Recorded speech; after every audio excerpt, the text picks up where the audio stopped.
Hello guys, aeroplane white क्यों होता है? उसका कलर वाइट क्यों होता है? क्यों नहीं अलग अलग कलर्स होते हैं? एरोप्लेन के पीछे जो धुआं निकलता है, आखिर में ये धुआं कैसा होता है? क्या ये हमारे पर्यावरण के लिए खराब होता है? आज हम इसी फैक्ट के बारे में जानेंगे।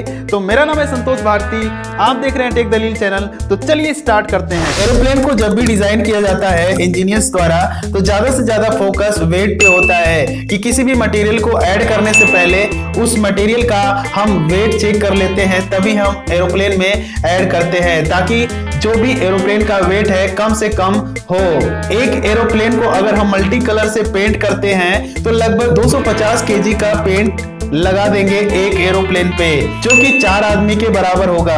अगर हम व्हाइट पेंट का इस्तेमाल करते हैं तो लगभग वहीं पे एक एरोप्लेन को पेंट करने में 25 केजी पेंट लगेगा। इसलिए हम ज्यादा से ज्यादा कम वेट करने के लिए हम व्हाइट पेंट का इस्तेमाल करते हैं। व्हाइट पेंट जो होता है वो लाइट रिफ्लेक्टर होता है। जब भी हमारा एरोप्लेन आकाश में जाता है तो वहां पे सनलाइट पड़ती है, जो कि हमारे एरोप्लेन पे व्हाइट पेंट लगा होता है, जिसकी वजह से रिफ्लेक्ट हो जाता है और हमारा जो एरोप्लेन का टेम्परेचर है वो सही तरीके से मेंटेन रहता है। अगर हम व्हाइट पेंट एरोप्लेन पे लगाते हैं तो जो भी स्क्रैचेस होते हैं वो आसानी से दिख जाते हैं और जो भी मेंटेनेंस इंजीनियर होता है उसे ठीक करने में आसानी होती है। इसलिए हम व्हाइट पेंट का ज्यादा से ज्यादा इस्तेमाल करते हैं। बचपन में जब हम छोटे थे तो हम आकाश में जब देखते थे एक एरोप्लेन उड़ रहा है और उसके पीछे से धुआं टाइप का निकलता है, तो हमें लगता था कि जिस तरीके से हमारे बाइक और 4 व्हीलर में साइलेंसर लगा होता है, इस साइलेंसर के द्वारा जो धुआं निकलता है उसी तरीके से हमारे एरोप्लेन में भी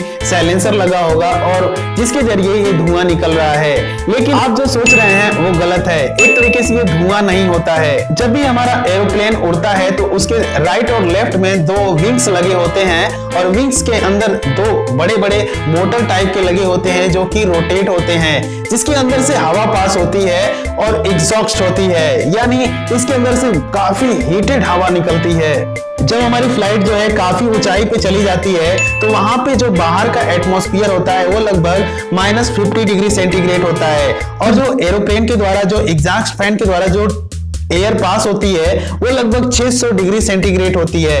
यानी जब गर्म हवा ठंडे एटमॉस्फेयर में जाती है तो ये भाप के रूप में कन्वर्ट हो जाती है। जिस तरीके से हम ठंड के मौसम में अपने मुंह से जब हवा निकालते हैं तो वहां पे भाप जैसा हमें दिखता है, सेम इसी तरीके का एरोप्लेन के साथ भी होता है। ये कोई धुआं नहीं होता है और ना ही इससे कोई पॉल्यूशन होता है।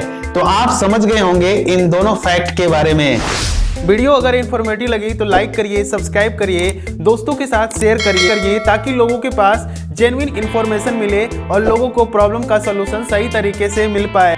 मिलते हैं इसी तरीके की इन्फॉर्मेटिव वीडियो लेकर, तब तक के लिए टेक केयर योरसेल्फ एंड जय हिंद।